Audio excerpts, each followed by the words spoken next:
और एक जो कड़वी बात जो कल मैं इछावर में भी नहीं कह पाया लेकिन आपसे कह रहा हूँ, सच ये है कि मैंने वहां के हालातों को देखते महसूस किया कि वहां लोगों के पास पहनने का, स्पेशली हमारी बच्चियों बहनों के माओं के पास पहनने के लिए ऐसे कपड़े भी नहीं जिनको हम लोग अच्छे कपड़े कह सकते हैं।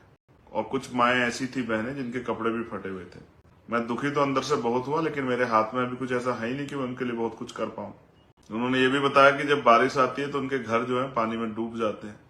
उनको गांव में ऊपर जाना पड़ता है किसी के घर रुकने के लिए जब तक पानी नहीं उतरता है। वो बहुत सारे मकान कच्चे हैं, ना रोजगार के साधन है, ना उनके पास खेती के लिए जमीनें। मैंने पूछा पालन पोषण कैसे होता है, तो उन्होंने बताया कि भाई किसी पे 1 बीघा जमीन है, किसी पे 2 बीघे, उसमें जो हो जाता है उससे कुछ दिन का चल जाता है, बाकी मेहनत मजदूरी करते हैं। और बुरी बात यह है मेरे प्यारे भाइयों, आप मुझे सुनोगे बाद में, मेरी बहनों माओ बुजुर्गों, कि ये भी बताया गया कि वहां 12, 14, 15 साल 18 साल की बच्चा भी हमारी खेतों में मजदूरी करती है जब उनके घर चलते हैं। राजतंत्र में जब हम पे अधिकार नहीं थे, अवसर नहीं थे, तब ये होता था। मैं इससे सहमत हूं, मुझे इसमें कोई वो नहीं कि हम राजा महाराजा नहीं रहे उस तरह से, लेकिन लोकतंत्र में ये होता है तो इसके लिए कहीं ना कहीं हम जिम्मेदार हैं।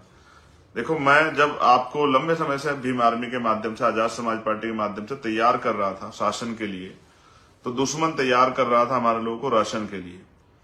उनको पता है कि हमारे कनस्तर में राशन नहीं है, हमारी टंकी में आटा नहीं है, हमारे पेट भूखे हैं, इसलिए उनको पता है कि हमारी प्राथमिक जरूरत क्या है। इसलिए वो हमें आटा, दाल, चावल देके और हमारी वोट की शक्ति को लूटना चाहते हैं। वो ये लंबे समय से कर रहे हैं, अभी भी वो प्रयास कर रहे होंगे पैसे के आधार पे इस लोकतंत्र में वो ताकतवर बने। उनके पीछे एक मकसद है। जब वो कहते हैं कि भाई भाजपा को हराने के लिए कांग्रेस को वोट कर दो, कांग्रेस के लिए हराने के लिए भाजपा को वोट कर दो, इन दलों से मेरा कोई झगड़ा उस तरह से नहीं है। मेरा झगड़ा तो आपके लिए कि भाई इन लोगों ने आपके लिए किया क्या है। आपको भी ये सोचना चाहिए मेरे प्यारे साथियों। बहुत सारे लोग आपको लालच दे रहे होंगे, बहुत तरह की बातें, लेकिन मेरी इस बात पे गौर करना, वो नहीं चाहते।